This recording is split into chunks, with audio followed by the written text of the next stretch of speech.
2024 সালে আবার কিন্তু হিন্দি ফিল্মের অনেক হিরোই পুরোপুরি কমার্শিয়াল ওরিয়েন্টেড সিনেমা শুরু করছে। যেরকম অক্ষয় কুমার বড়ে মিয়া ছোটে মিয়া নিয়ে আসছে ঈদে, সেরকমই বরুণ ধাবান কিন্তু আবার ফুলফিল কমার্শিয়াল সিনেমা দেখাচ্ছে। যদিও বরুণ ধাবান আগে অ্যাকশন সিনেমা সেরকম করেনি, এই যে নতুন সিনেমাটা বেরোচ্ছে যেটা টাইটেল আজকে অ্যানাউন্স হলো বেবি জন, সেইটার ব্যাপারেই আজকে আমি আপনাদেরকে এই ভিডিওতে কথা বলবো।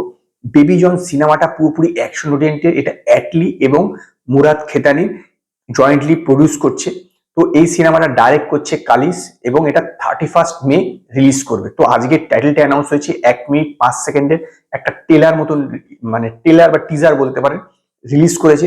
নো ডাউট কিন্তু এই যে বরুণ ধাওয়ানকে দুর্দান্ত লাগছে, বরুণ ধাওয়ানকে একদম মাস অবতারে লাগছে এবং এইটা সাউথ ইন্ডিয়ান পুরোপুরি, মানে যে লুক অ্যান্ড থিমটা পুরোপুরি একদম সাউথ ইন্ডিয়ান। এস থামানের মিউজিক দিয়েছে, তো এটা পুরোপুরি একদম সাউথ ইন্ডিয়ান টাইপের, যে মিউজিকের টাইপটা যেরকম এবং যেরকম লুক অ্যান্ড ফিলটা দিয়েছে সেটা কিন্তু পুরোপুরি একদম মানে সাউথ ইন্ডিয়ান, মানে কোনো রকম নর্থ ইন্ডিয়ান মনে হচ্ছে। ইভেন আমার অনেক অনেক জায়গাতে কিন্তু কান্তারার কথা মনে পড়ে গেল, যেরকম কালার গ্রেডিং যেরকম, তারপরে কান্তারা যে একটা যে নাচ আছে না, যেটা মুখোশ পরে সেরকম টাইপের একজন লোক ওখানে নাচছে। তো সমস্ত কিছু দেখে শুনে আমার কান্তারার কথা মনে পড়ে গেল। এছাড়াও যে যেই সিংহাসন টাইপের যে জায়গাটার উপরে বসে আছে এই বরুণ ধাবা, তার চারিপাশে যে অস্ত্রগুলো সাজানো হয়েছে, দেখবেন সালার একটা দৃশ্য আছে অ্যাকশন করার সময় এরকম ভাবে মারবে, তারপরে মানে প্রভাসের চারদিক থেকে মনে হয় দুর্গার হাতের মতন চারিদিক থেকে অস্ত্রগুলো বেরোলো, ঠিক সেই রকম ভাবে কিন্তু অস্ত্রগুলোকে সাজানো আছে। এমনিতে অ্যাটলিস্ট সিনেমাতে এটা জওয়ানের ক্ষেত্রে অনেকে বলেছে যে সেটা নাকি গেম অফ থ্রোনের অনেকটা জায়গায় অনেক অনেক দৃশ্য থেকে মানে একদম কপি করা বলতে পারে। তো জানি না আমি এই সিনেমাটা সেরকম কিনা, যদিও এটা অ্যাটলি প্রডিউসার কালাস, এটা ডাইরেক্টর, এবং শুনছি এটা নাকি থ্রি বলে যে বিজয়ের যে সিনেমাটা যেতে সামান্তা আর অ্যানি জ্যাকসন ছিল, সেইটার নাকি অফিসিয়াল রিভিউ, যদিও এখনো এই ব্যাপারে কোনো কনফার্মেশন নেই। আমি এটা শুনেছি যেটা নাকি তার অফিসিয়াল রিমেক হতে চলেছে, যদি হয় তাহলে কিন্তু ভালো হবে না।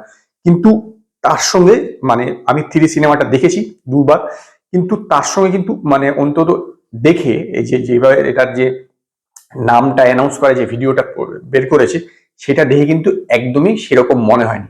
নো ডাউট আমার কিন্তু এটা খুব ভালো লেগেছে। 2017 সালে লাস্ট বরুণ ধাওয়ানের বক্স অফিস হিট হয়েছিল জুরুয়া 2, তারপর থেকে পুরোপুরি বক্স অফিসে কিন্তু পুরোপুরি ডালেই যাচ্ছে একদম। সেখানে এই সিনেমাটা কিন্তু তার একটা লাস্ট হোপ বলতে পারেন। অন্তত আমার তো যথেষ্ট মানে আস্থা আছে যে সিনেমাটা বেশ ভালো হবে। এতে কীর্তি সুরেশও আছে এসের বিপরীতে, বরুণ ধাওয়ানের বিপরীতে। তো এই সিনেমাটা কিন্তু যেরকম ভাবে যে কালার গ্রেডিংস বা অন্যান্য কিছু দেখে যেভাবে এটা অ্যানাউন্স করা হলো, আমার কিন্তু এটা দেখতে বেশ উৎসাহ জাগলো, কারণ এর মিউজিকটাও খুব ভালো এবং যেভাবে বরুণ ধাওয়ানকে পেশ করা হচ্ছে এখানে সেটা কিন্তু একটা দুর্দান্ত, এবং সেই কারণেই আমি এই জিনিসটাকে খুবই পছন্দ করছি এবং আমার মনে হয় যে এটা খুব ভালো হবে। তো হোপ আমি আপনাদেরকে রেকমেন্ডেড করে একবার আপনারা দেখুন, আপনাদেরও বেশ ভালো লাগবে, কারণ বরুণ ধাওয়ানকে এই রূপে এর আগে অন্তত দেখা যায়নি। তো আজকে এই পর্যন্ত। যদি আপনাদের এই ভিডিও পছন্দ হয় তো লাইক করুন, কমেন্ট করুন, শেয়ার করুন, আর নতুন নতুন আপডেটের জন্য আমার চ্যানেলকে সাবস্ক্রাইব করুন।